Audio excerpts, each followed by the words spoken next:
ஆண்டவராகிய இயேசு கிறிஸ்துவின் நாமத்தில் அன்பின் வாழ்த்துதலை தெரிவித்துக் கொள்கிறேன். இன்றைக்கு நாம் பார்க்க போகிறதான காரியம், உங்கள் எதிராளி யார்? இந்த கேள்வியை கேட்ட உடனே நம் நினைவிற்கு வருவது, நம்ம யாரெல்லாம் எதிர்த்தார்களோ அவர்கள் தான் நம்முடைய நினைவுக்கு வருவார்கள். நாம் எதிராய் நினைக்கிறவர்கள் அல்லது ஒரு சிலர் சொல்லுவார்கள், இவங்களை நான் நம்பினேன், ஆனால் இவங்க எனக்கு துரோகம் பண்ணிட்டாங்க, இவங்க தான் எனக்கு எதிரி என்று சொல்லுவார்கள். ஒரு சிலர் சொல்லும்போது, என்னுடைய கணவன் எனக்கு எதிரி, என்னுடைய மனைவி எனக்கு எதிரி, என்னுடைய சொந்தக்காரர்கள் எனக்கு எதிரி என்று யாரையோ ஒரு மனிதர்களை குறிப்பிட்டு சொல்லுவார்கள். ஆனால் பரிசுத்த வேதாகமத்தை நாம் ஆராய்ந்து பார்க்கும்போது, பவுல் எபேசியருக்கு எழுதும்போது எபேசியர் 6ஆம் அதிகாரம் 12வது வசனத்திலே பவுல் இப்படியாக எழுதுகிறார், ஏனெனில் மாம்சத்தோடும் இரத்தத்தோடும் அல்ல. அப்படி என்றால் மாம்சத்தையும் இரத்தத்தையும் உடைய மனிதர்களோடு நம்முடைய யுத்தம் அல்ல, சண்டை அல்ல.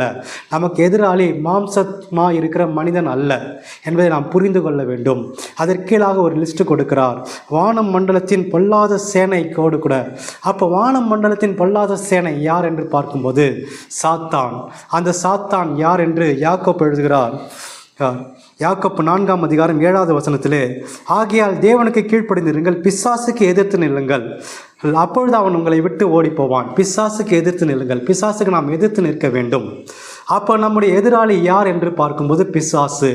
அந்த பிசாசு நம்மை பார்த்து அவன் பொறாமை கொள்ளுகிறான், நம்மை எதிர்க்கிறான். ஏனென்றால் நமக்குள்ளே இருக்கிறவர் பரிசுத்த ஆவியானவர்.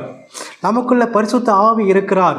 அதே போல மற்றவர்களுக்குள்ளாக அந்த அசுத்த ஆவி இருக்கிறது. அந்த பிசாசு இருக்கிறான். அந்த பிசாசு அவர்களை தூண்டிவிட்டு நமக்கு எதிராய் செயல்படுகிறான். பரிசுத்த ஆவியை எதிர்ப்பது தான் பிசாசின் வேலையாக இருக்கிறது. நம்ம எப்படியாகிலும் விழத்தள்ள வேண்டும், தேவனிடத்திலிருந்து நம்ம எப்படியாகிலும் பிரிக்க வேண்டும் என்பதுதான் பிசாசுடைய யோசனையாக இருக்கிறது. அதனால தான் அவன் எதிர்க்கிறான். கெர்ச்சிக்கிற சிங்கம் போல எவனை விழுங்கலாமோ என்று வகை தேடி சுற்றி திரிகிறான். அதனால தான் நம்முடைய எதிராளி பிசாசா இருக்கிறான். அவனுக்கு நாம் எதிர்த்து நிற்க வேண்டும். மனிதருக்கு நாம் எதிர்த்து நிற்கக்கூடாது. நம்ம எதிர்த்து நிற்கிற மனிதர்களை பார்க்கும்போது அவளுக்குள்ளாக இருக்கிற பிசாசு செயல்படுகிறான் என்பதை நாம் அறிந்து கொண்டு அந்த பிசாசை நாம் எதிர்த்து நிற்க வேண்டும். அதற்கு ஒரே காரியம், நாம் ஜெபத்தினால் மட்டும்தான் எதிர்த்து நிற்க முடியும்.